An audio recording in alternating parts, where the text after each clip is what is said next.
Menteri Agama Republik Indonesia Lukman Hakim Saifuddin melakukan kunjungan kerja ke Institut Agama Islam Negeri IAIN Bukit Tinggi, Rabu 23 Februari 2017.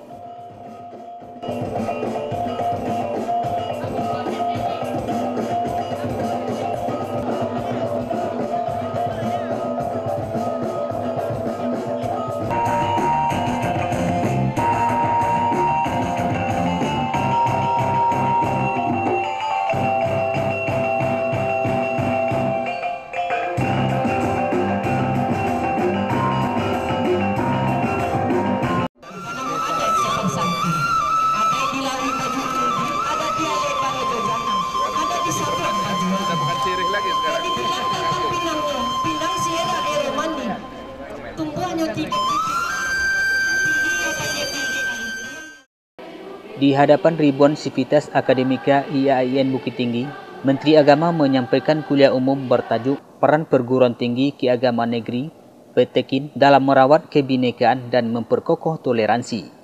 Dalam materi kuliahnya, Menteri Agama menyebutkan keberagaman dan kemajemukan pada hakikatnya adalah sunatullah.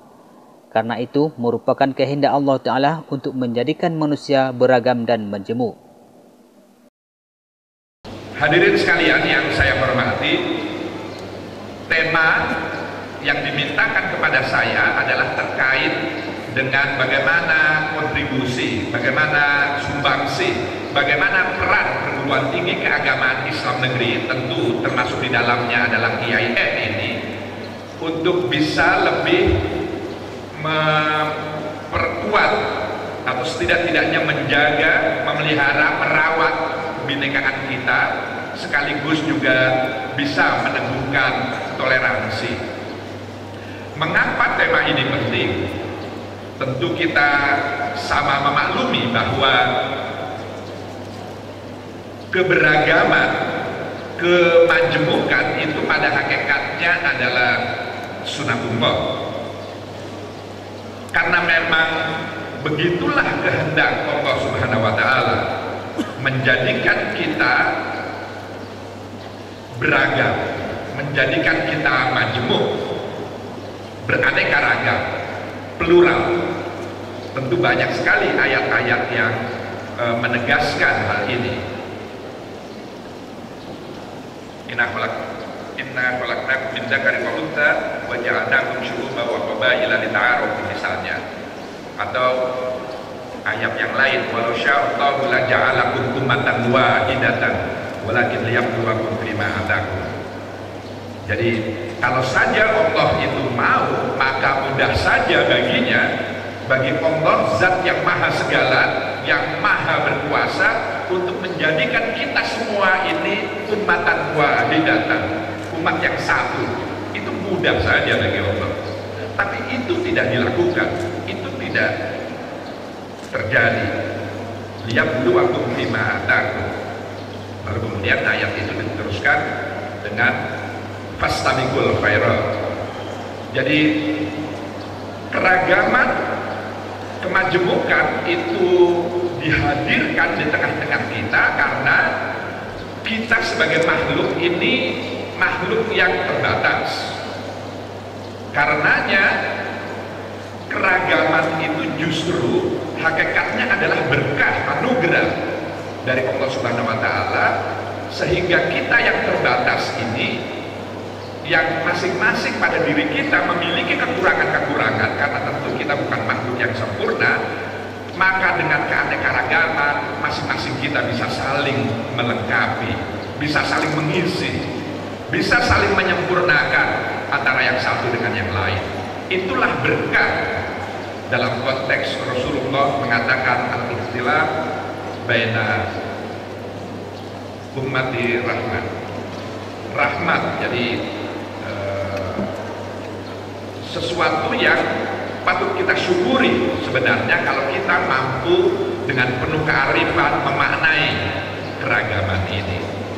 Dan dalam konteks Indonesia, ini yang saya ingin segarkan ingatan kita bersama, dalam konteks Indonesia kemajemukan itu begitu kental, ada di hampir semua aspek kehidupan kita. Jadi tidak hanya agama yang berkembang di Indonesia yang sangat beragam, tapi juga bahasa, tapi juga budaya, tradisi, etnis, ras, suku bangsa, itu kita sangat kaya dengan keragaman. Flora kita, fauna kita sungguh luar biasa. Kekayaan alam kita jangan dibilang lagi, nyaris tidak ada bandingannya dengan negara-negara atau bangsa-bangsa lain di dunia ini. Jadi kemajemukan kita ini luar biasa. Dan disinilah kearifan para pendiri bangsa yang salah satunya lahir dari Bukit Tinggi ini, Bung Hatta, proklamator kita.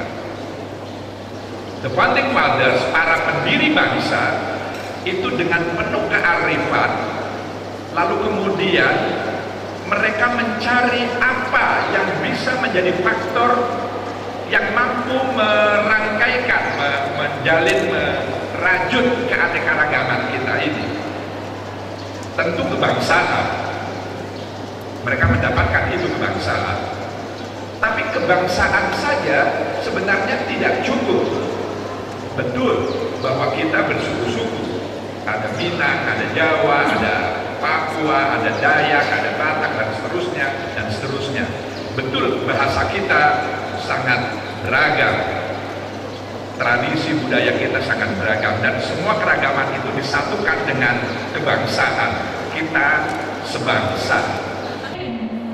Dalam kuliahnya, Menteri Agama juga menyampaikan ajakan untuk menyampaikan pesan-pesan agama berdasarkan pengetahuan agama yang memadai dan bersumber dari ajaran pokok agama, serta mengedepankan sikap toleransi dalam perbedaan pendapat. Tapi kebangsaan itu lalu kemudian dilengkapi, diperkuat oleh para pendiri bangsa dengan agama. Mengapa? Karena para pendahulu kita sadar betul bahwa realitas keindonesiaan kita ini adalah masyarakat yang sangat agamis, masyarakat yang sangat religius. Terlepas apapun agama yang dianut, terlepas dimanapun mereka berdomisili di wilayah geografis kita yang begitu luasnya, tapi setiap kita, masyarakat Indonesia, itu sangat menjunjung tinggi nilai-nilai agama. Itulah lalu kemudian para pendiri bangsa menempatkan agama pada posisi yang begitu strategis, yang sebenarnya dimaksudkan sebagai faktor yang bisa menyatukan kita di tengah-tengah keragaman ini. Karena semua kita sangat menjunjung tinggi nilai-nilai agama. Itulah kalau kita pelajari dasar negara kita, Pancasila kita, konstitusi kita, Undang-Undang Dasar Negara Republik Indonesia tahun 1945, itu kaya sekali dengan agama. Semuanya, semua sila atau bahkan semua pasal yang ada dalam Undang-Undang Dasar itu ada rujukannya kepada agama. Mengapa? Karena memang kearifan lokal kita yang sangat kaya ini semuanya juga bertumpu kepada nilai-nilai agama. Apalagi di Minang ini, wah itu sudah, apalagi adat bersendi syarat bersendi kita bungkor itu sudah segalanya, itu rujukannya sangat jelas. Begitu juga di suku-suku lain, di etnis lain dan sebagainya. Jadi saya ingin mengawali sambutan saya ini dengan menyegarkan ingatan kita semua bahwa sesungguhnya dalam konteks Indonesia nilai-nilai agama itu memiliki fungsi dalam upaya menyatukan kita yang beragam. Dan ini sudah mentradisi sejak ratusan tahun yang lalu sebenarnya. Terlihat dari kearifan lokal yang muncul. Nah, tantangannya sekarang adalah kemudian bagaimana kebinekaan ini bisa kita rawat, bisa kita jaga dan kita pelihara, dan bagaimana lalu kemudian perguruan tinggi keagamaan Islam itu bisa memberikan peran kontribusinya yang tentunya signifikan.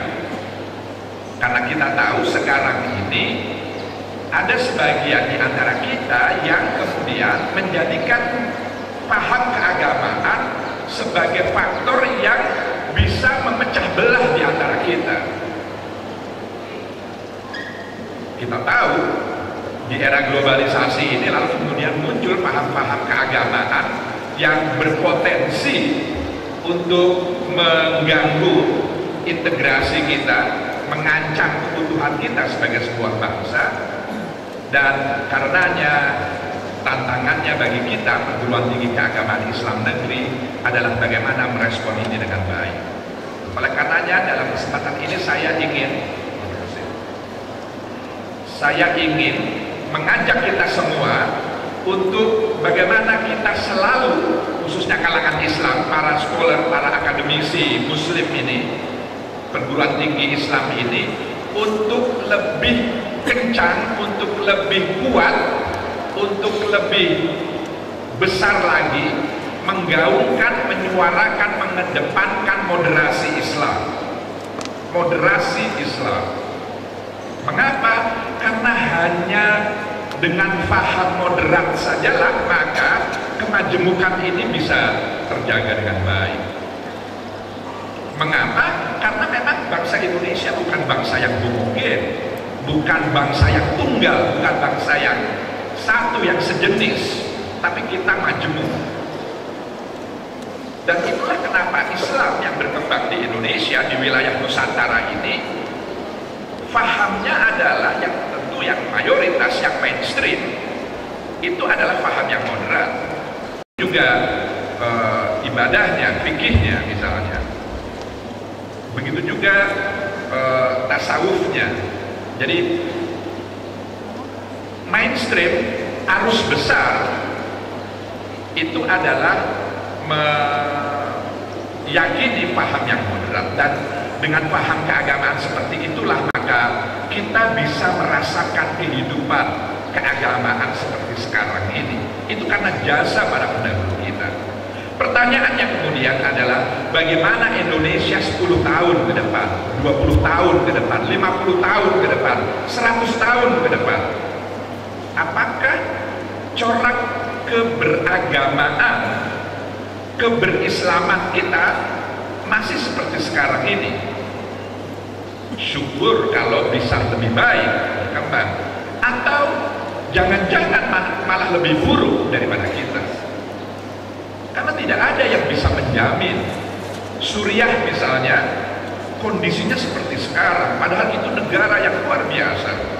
Bahkan jauh sebelum Rasulullah hadir mendapatkan risalah, Syam itu menjadi pusat peradaban tersendiri pada saat itu.